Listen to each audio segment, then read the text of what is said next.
Augusto Pinochet's dictatorship was one of the most terrifying and violent periods of Chilean history. Thousands of citizens were murdered, were tortured. This was the period when that ominous word, the disappeared, emerged. Chile was seen as an island of democracy in Latin America until the Pinochet regime. They said, yes, she's the one we want. And they told me to walk out of the hospital slowly and make sure that I didn't run, because they had two guns that they showed me to shoot me if I made any attempt to run. General Pinochet's regime was a criminal regime. I think that's the most succinct way of putting it. I believe the Pinochet dictatorship radically changed the trajectory of Chilean history. And even today, the discussions that Chileans have all the time, they are rooted in things that happened in the 70s and the 80s, both in terms of human rights violation and in terms of the economic policy that was implemented. This is a battle which is still going on. It's actually defining our own time, the question of neoliberalism and the fight against neoliberalism.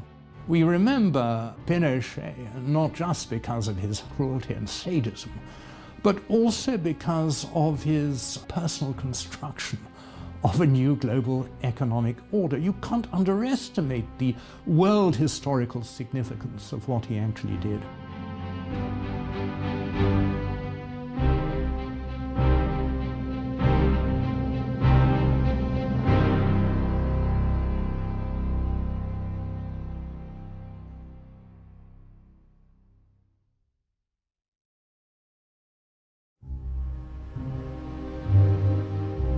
In the summer of 1973, the government of Socialist President Salvador Allende was falling apart. The Commander-in-Chief of the Army, General Carlos Prats, had resigned. His replacement is Augusto Pinochet. Within a month, a coup would be launched that left Allende dead and the military in control of Chile. I was a medical student, the second year of medical school. And the coup happened on the 11th of September, 1973. And I was going normally to the university, and I did reach the university when I heard that a coup was ongoing. And in fact, we stayed in the faculty of medicine, and we heard the Hawker Hunter planes going towards the center of Santiago, from north to south, and passing quite low near the medical faculty and bombing the Moneda Palace. So we heard that. Pinochet was appointed by Allende to be head of the army, and so he trusted Pinochet. Pinochet's predecessor, Prats, had to resign because the trigger was the wives of the senior officer caught demonstrating outside his house. Prats was a minister in Allende's government. He was briefly, I think, vice president. But Pinochet replaced him. Allende had full confidence in Pinochet. General Carlos Prats was the head of the army in Chile. He was appointed in 1970 after the murder of General Schneider by right-wing extremists. It was a coup attempt backed by the United States. General Prats was a constitutionalist. He believed in the elected government. He was loyal to Allende until the end. And so elements within the Chilean military that were right-wing were opposed to him. They thought he was a block to any attempts to organise a coup. But Carlos Prats recommended to Salvador Allende that he appoint General Augusto Pinochet in his place, because he believed that Pinochet was loyal to the constitution just like him. He believed that Pinochet was a Democrat just like him, because Pinochet had shown no sign of being a right-winger, of having political views. He'd professed his loyalty to Allende again and again. He'd said, "I'll lay down my life to defend the constitution and the elected government."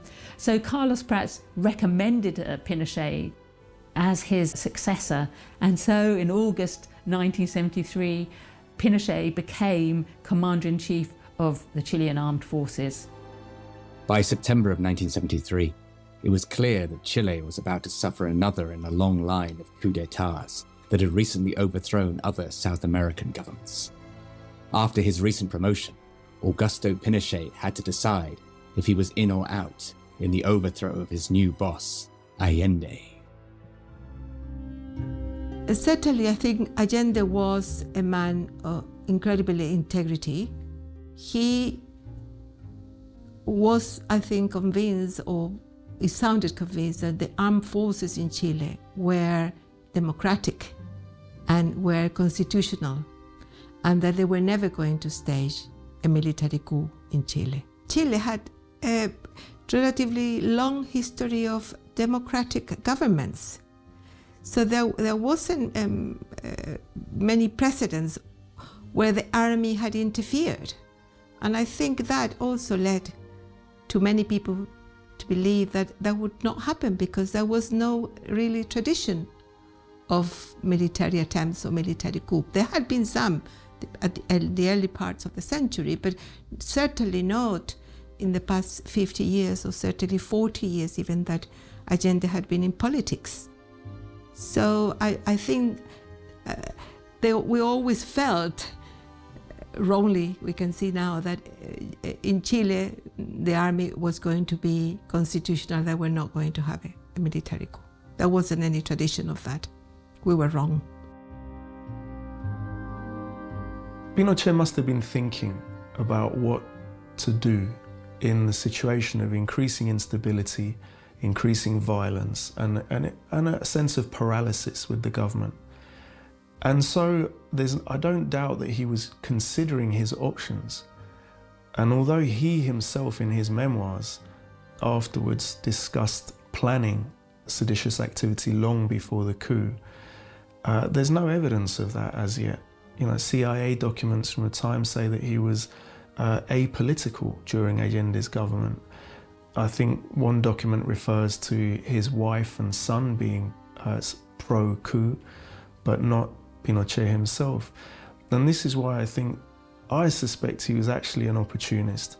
When he realized that the coup plans were so far advanced that they were going to happen with or without him, really, he must have also known that he, as the commander-in-chief of the army, the biggest part of the Chilean military, would, just by taking part, be able to take it over. And that would open huge opportunities for his own power and for his own succession, as it were.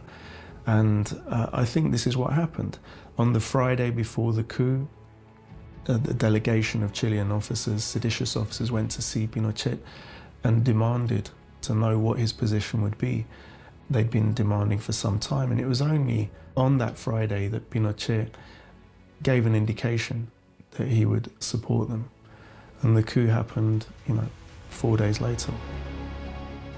So when the coup started to unravel in the morning of September 11 in 1973, many different events started to unfold, and Allende learned pretty quickly about what was taking place.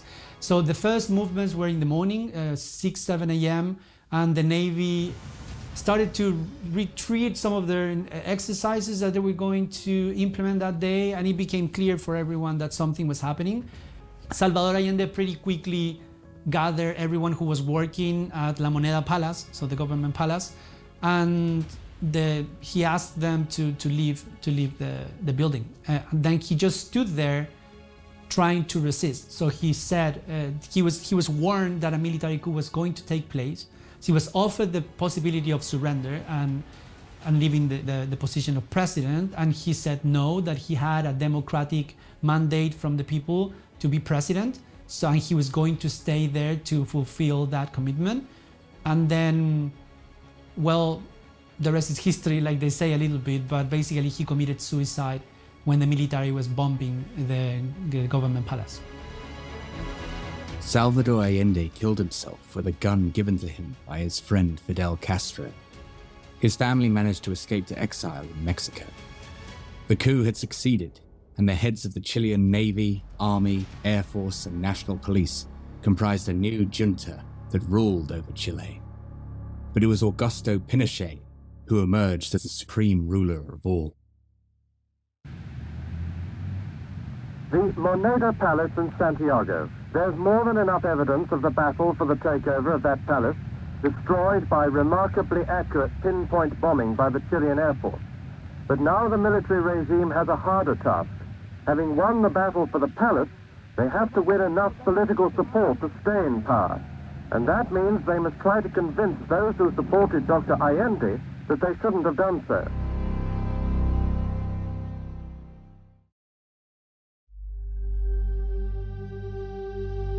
Salvador Allende's presidency had come to a terrifying end in September 1973, but the forces that had led to his downfall had not just come from within Chile, but from even more powerful forces within the world. Salvador Allende was a doctor, a socialist politician. He was determined to improve the lot of the poor in Chile. But by 1970, there was a real sort of thirst in Chile for a change. People liked his call to end inequality, to reduce poverty, to make Chile a fairer society. However, the United States has long thought of Latin America as its sphere of influence, its backyard. And this was the Cold War. All US governments were terrified of the spread of communism and fearful of left-wing governments coming to power in Latin America. Remember, Fidel Castro had led a popular revolution in 1959, and US politicians were determined to prevent another Cuba, another left-wing leader coming to power in Latin America. Henry Kissinger famously said of Chile, "Why should we stand by and let a country go communist just because of the irresponsibility of its own people?" The issue that was raised was whether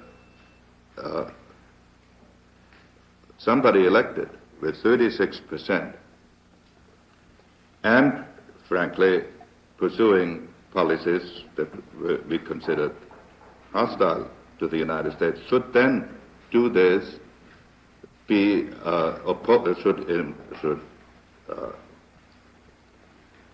be enabled. You have the zeitgeist of an era, and the zeitgeist of 1970 was radical left. The Soviets seemed to be winning the Cold War. And so Allende comes into this febrile mix with a radical socialist program. But it is not communism. But it is a radical transformation of society. Now, he increased the incomes of the very poor. He made all education free, universities free, and so on and so forth. What Allende was actually introducing was no more than a North European welfare state, which we have today in all North European countries, this one included. That is all he was doing on that front. And in fact, 45% of GDP was government spending. But that's pretty much the norm for North Europe today. In fact, it's quite considerably less. The vulnerability, I think, and the dogmatic part of it, the ideological silliness, was the program of mass nationalization and confiscation, because by doing that you alienated America, amongst other things. The general population is always being afraid of communism. I mean that's something that it penetrates. It's a very good weapon to use to scare people. It's going to be communist or communism, and so it's easy for them to do that and to say, oh no, it's going to be a socialist country, and people tend not to understand the differences sometimes. Kissinger and Nixon started to think about a strategy of how to unseat Allende since the very beginning, since he was democratically elected in September of 1970. It was a complicated operation because the United States has always been trying to appear as a champion of democracy, so they didn't want to intervene overtly. So they decided to basically do covert operations to try to destabilize the Allende government. And then they did that through many different strategies. And when the coup took place, they were obviously pleased. Nixon and Kissinger facilitated the coup. They coordinated everything through the institutions of the US state and the para-institutions of the US state, transnational corporations and so on, with the assistance of local actors like the Brazilian government and other governments like the British government, the Australian government, we now know was also involved in supporting this seditious activity, in undermining Allende's government. Fundamentally, I don't believe that the Chilean right, as it were, the elite, had the social strength, had the institutional capacity, had the political strength at this juncture by 1970 to overthrow Allende by themselves.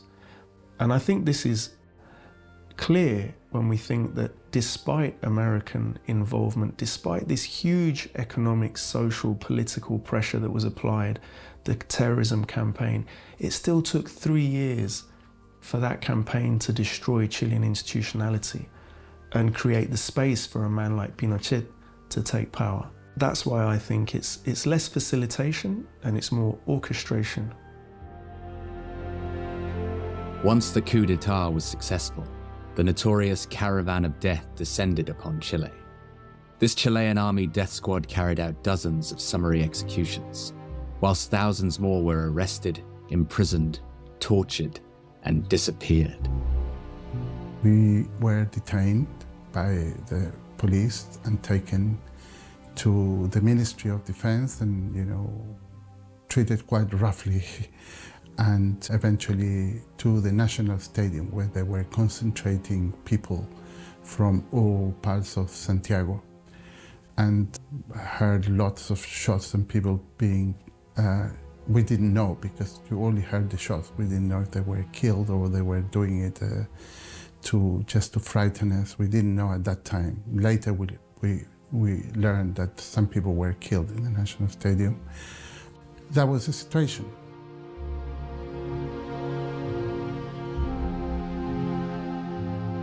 They took me to a van that they had parked outside the hospital, and they blindfolded me, and they took me, there are the 2 other people in the van, and they took me to one of the secret houses that they had, Villa Grimaldi, notorious place where many, many people disappear from there.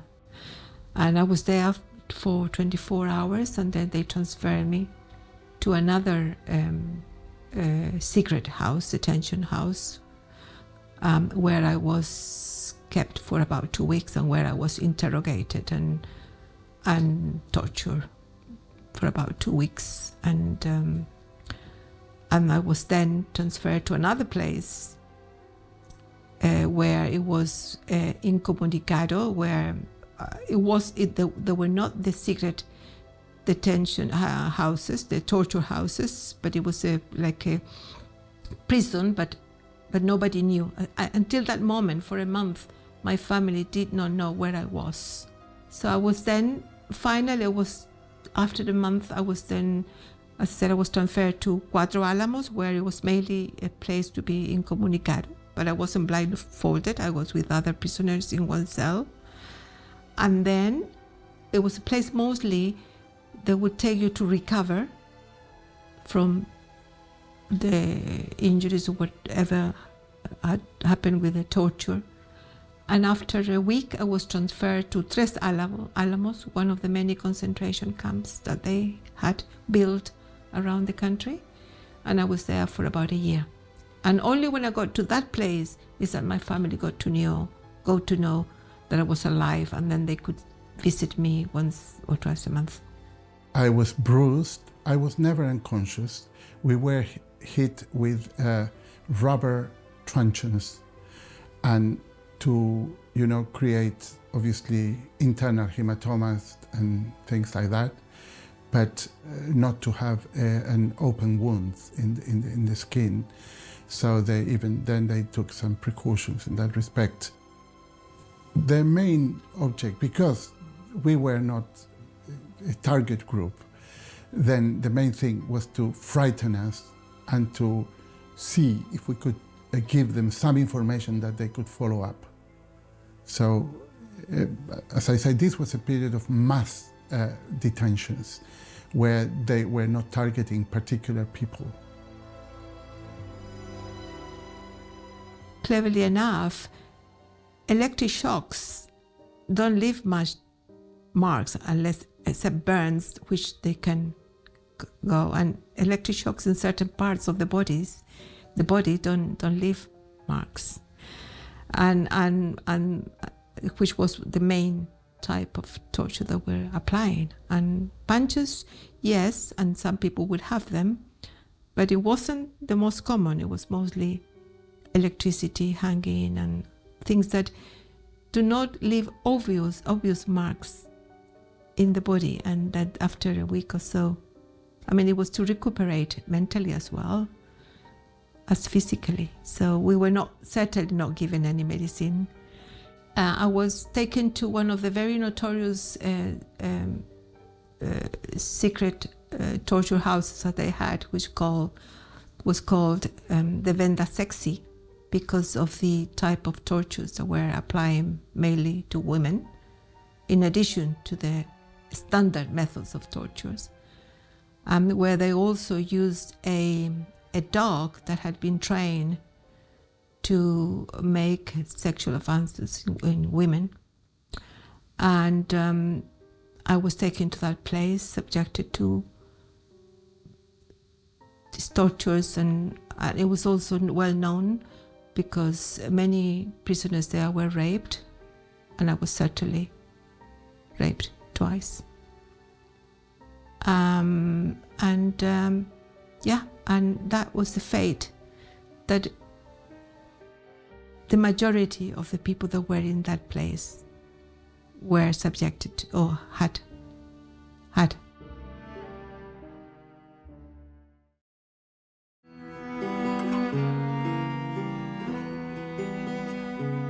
One of the defining characteristics of the Pinochet dictatorship in Chile was the drastic economic experiments that were conducted on the country under his rule. The question of Pinochet and Chile being a laboratory is the great million-dollar question. We have the Chicago School, the Chicago Boys, we have Milton Friedman's book, Free to Choose.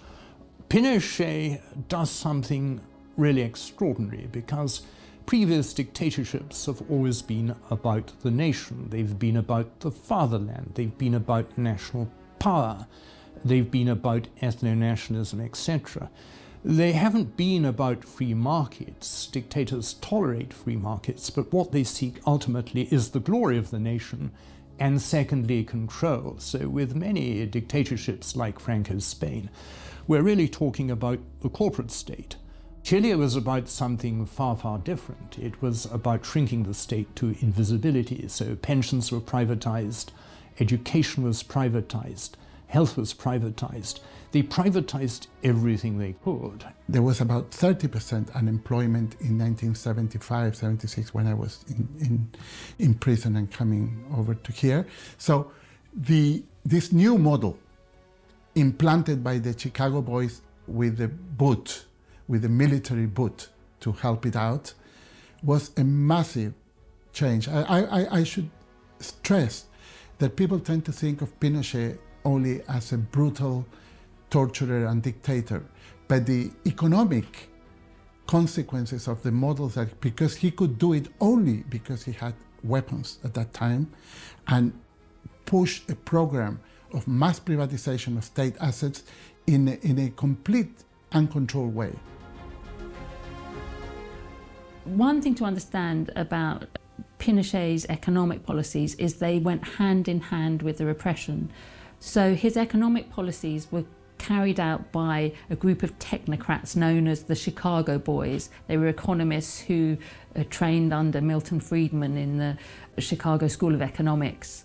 And they believed in monetarism, controlling the monetary supply, and this meant policies of drastically cutting public spending, reducing the state, privatisation, slashing export tariffs, opening the Chilean economy to the world. It was really sort of a shock therapy for the economy. But at the same time, the armed forces were going round arresting and killing trade unionists, terrorising trade unionists, banning independent trade unions, and therefore drastically reducing wages, making it possible for wages to drastically fall. And so these were part and parcel of the same strategy, that you cut public spending, you increased unemployment, but you made sure that there was no resistance by repressing brutally the trade unions. And it was the first country to do that, and it gave other people ideas. You see, when we speak of the Reagan or the Thatcher Revolution, we're speaking about a much later period in history. So Pinochet was a kind of generation ahead of Mrs. Thatcher and Reagan, and what he was offering was to make an entire nation a laboratory for a completely different way of being, where the state was a mere skeleton. It was to create a new order, a new economic order, an entirely different way, a radically new way of nation states to actually be. And it captured the imagination of people throughout the world. When the Conservative government got into power and Margaret Thatcher was named Prime Minister, the relationship between the UK and the Pinochet dictatorship got better. And there were both sides of it. On the one side, the Pinochet dictatorship felt pretty isolated because of the human rights violation, and basically all countries in the world were against that, of course. And then when Margaret Thatcher became Prime Minister, and she had a similar view about the economy than Pinochet, and then when the Falklands War started in 1982, Chile actually helped the UK in that war. Secretary of State for Defence has just come over to give me some very good news, and I think you'd like to have it at once. The message we've got is that British troops landed on South Georgia this afternoon, shortly after 4 p.m. London time. They have now successfully taken control of Grytviken. At about 6 p.m. London time, the white flag was hoisted in Grytviken beside the Argentine flag, and shortly afterwards the Argentine forces there surrendered to British forces. During the Falklands War, Britain relied on a lot of help from Chile, but for many years this was shrouded in secrecy, and even if you look at the declassified British government documents today about the Falklands conflict, most of the information about Chile is still censored. It's because it's viewed as very sensitive, particularly for relations between Argentina and Chile. But what we know is that Chileans helped Britain in a number of ways. They passed on intelligence. In particular, they gave data from their radar sites in Balmaceda, in Punta Arenas, in the south of Chile, key information for British forces. They allowed British aircraft to land in Chile, to refuel, to carry out reconnaissance flights from Chilean territory. So they helped Margaret Thatcher's campaign in Argentina in all sorts of ways. Chile intervenes radically in the Falklands War, not formally, but it gives Britain the benefit of all its radar data. It forces Argentina to retain troops on the Chilean border among the mountains. It does very many other things for the Royal Air Force, with Royal Air Force planes in Chilean colours and so forth. At the time, nobody knew much about this. They knew Chile was being helpful. But for both Britain and Chile, there was a great importance to remaining mum, to remaining silent on the huge magnitude of what Chile had done for Britain. Britain wanted it to appear as if it was sole author of its victory. Chile didn't want to alienate the other South American states who are frankly sympathetic to Argentina. But Chile was an old ally of Britain. the relationship went deep, deep back to the early 19th century. Pinochet was a huge Anglophile, and so in terms of Mrs. Thatcher, she took a very clear, you might say, dogmatic view. Chile had helped save our bacon in our hour of need, and therefore she will never renege. She would never betray Pinochet. She would always support him because she felt this deep explosion of personal gratitude for what he'd done and a kind of blaze of personal warmth for Pinochet, which, given what we know about what he actually did, is rather amazing. But she took a fairly simple-minded view. You have to be loyal to the people who supported you in a war, and that was it. There was no further argument with her. And after that, after the Falklands War, Britain attempted, or Margaret Thatcher's government attempted to repay Pinochet for his support. British diplomats, for example, worked really hard behind the scenes in the United Nations throughout the 80s, trying to water down international criticism of the Pinochet regime. And Margaret Thatcher also loosened restrictions on arms sales to the Pinochet regime after the Falklands War and sold all sorts of material, including cluster bombs, to the Pinochet regime.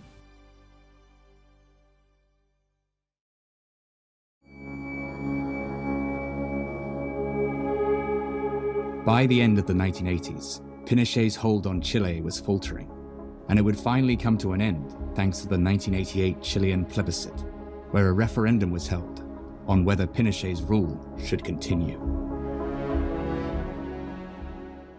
Deprived of even the most basic expression of democratic rights for the last 15 years, they gathered in Santiago today in their tens of thousands. It was the culmination of the presidential referendum campaign. Moderate Christian Democrats, socialists and communists marching together.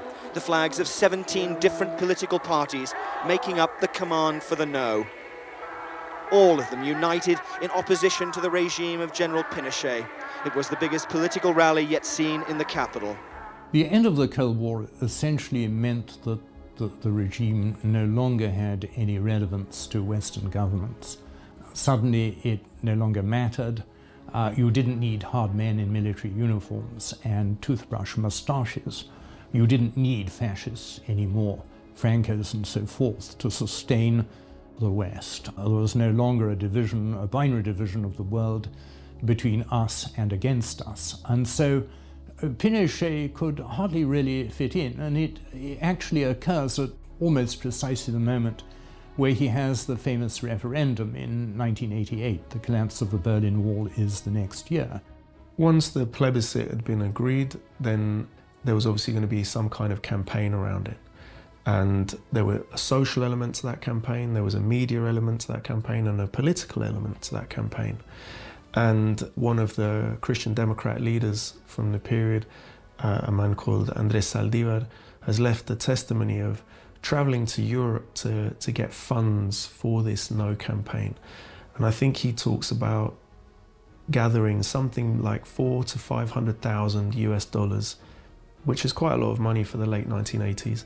And that this money is what was used to fund the no campaign, to fund the advertising campaigns, the TV slots that were given to the no campaign and so on.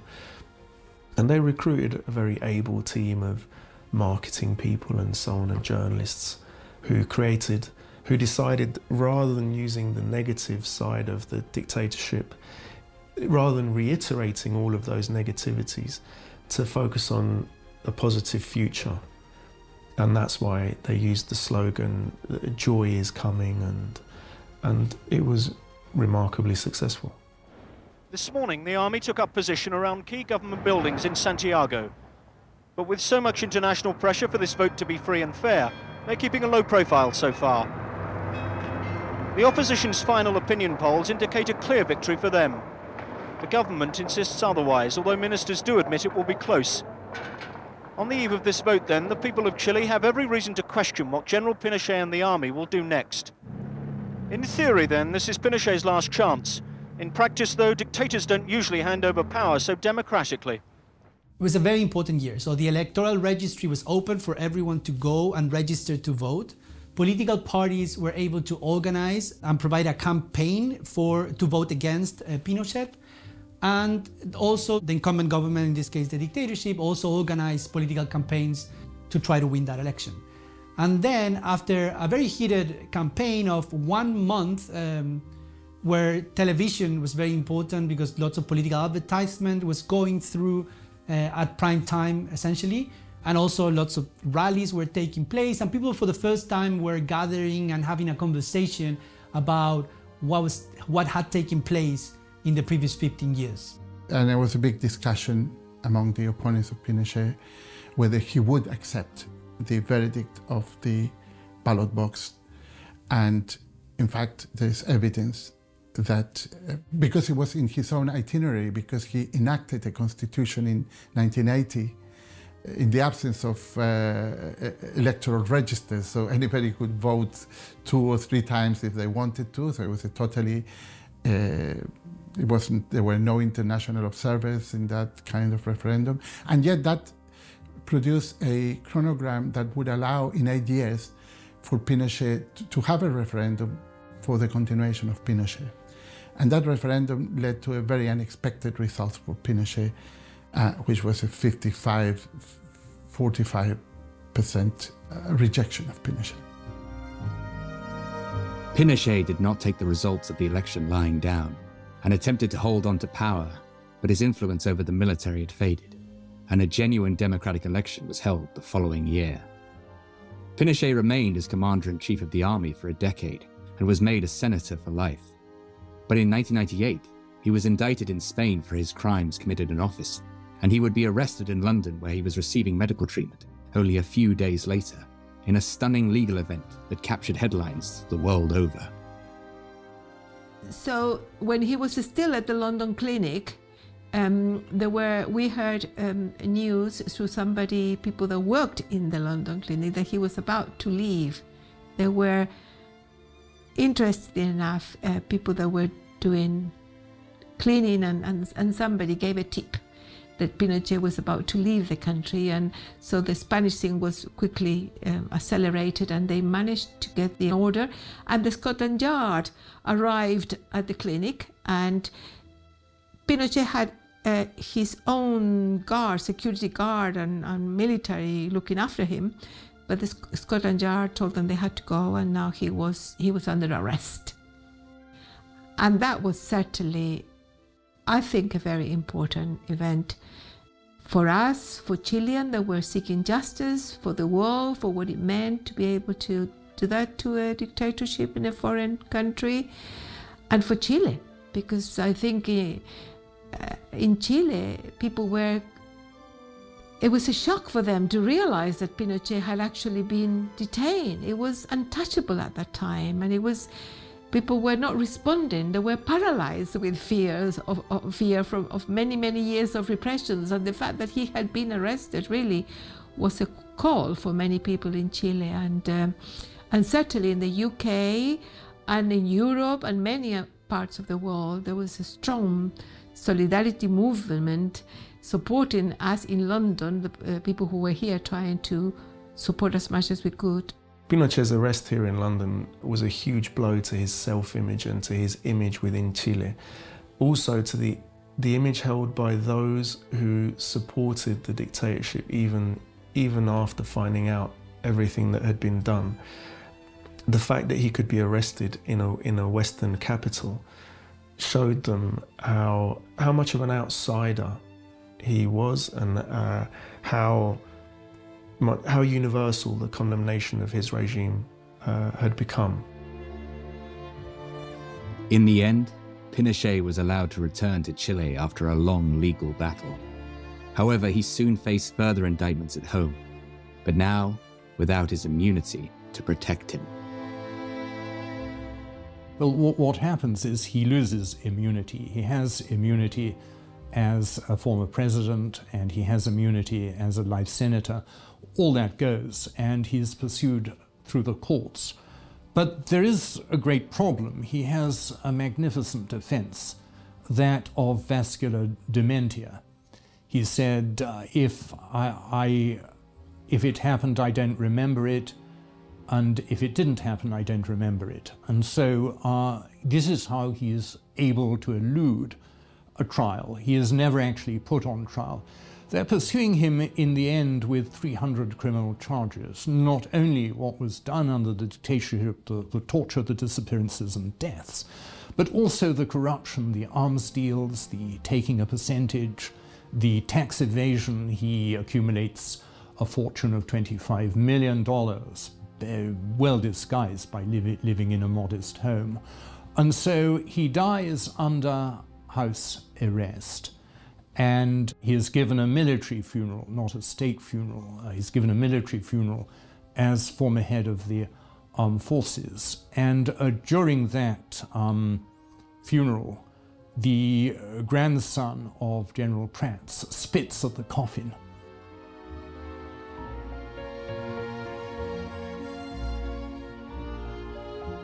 I believe the Pinochet dictatorship permanently affected the way that Chileans treat each other, the things that they talk about, and what their aspirations are, and how much trust they have in the state, how much trust they have in the police, in the army, in their neighbors, how much trust they have in the political parties, and how much faith they have in governments in bringing them prosperity.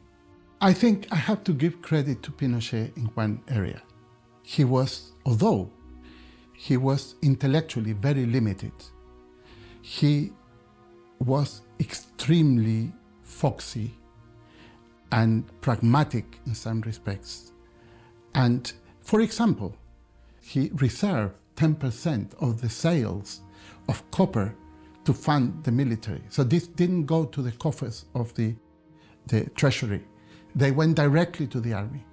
So he funded, and this meant support from his fellow army officers for him, because he had engineered this clever way of diverting an important part of Chile's wealth to what later on was corruption within the army. And I mean, he was corrupt. He ended up as a proven corrupt dictator, just like the Central American dictators we used to laugh about. He was never brought to justice for the crimes he committed, but he is not the only one. There are still many, many people involved in this, in torture and detention, kidnapping, assassination, who haven't been brought to justice, and some that have been brought to justice were then sent to a very luxurious prison, and others, the trials have never been completed. We've been waiting for a little bit of justice in our own case. I said we, myself, and another group of compañeras that were with us in the torture houses for over 20 years, and we haven't had justice yet. The problem, I think, with Pinochet is that he's not in any normal capacity, a normal category. He is an authoritarian, he is a brute, but he's not actually a genocidalist like some of them are. He's not actually an ethno-nationalist like some of them are. He's not a mere authoritarian like so many of them are. What he is an ideologue. And that ideology suffuses our own times, and he was the beginning of it. He was the alpha of the world we live in today, which is an extraordinary conclusion to make, but he turned his entire nation into a laboratory, into a unique kind of economic experiment, and nobody really compares with that. But Pinochet became a hate figure around the world also because there was an enormous Chile solidarity campaign protesting against the human rights abuses in Chile. You know, Salvador Allende had inspired people around the world. His idea of a peaceful road to socialism, a peaceful road to a fairer society, had inspired people, and they were horrified when he was overthrown. So you saw a Chile solidarity movement in Britain, across Europe, across the world, and it was also for that reason that Pinochet became recognised as one of the most hateful dictators in modern history.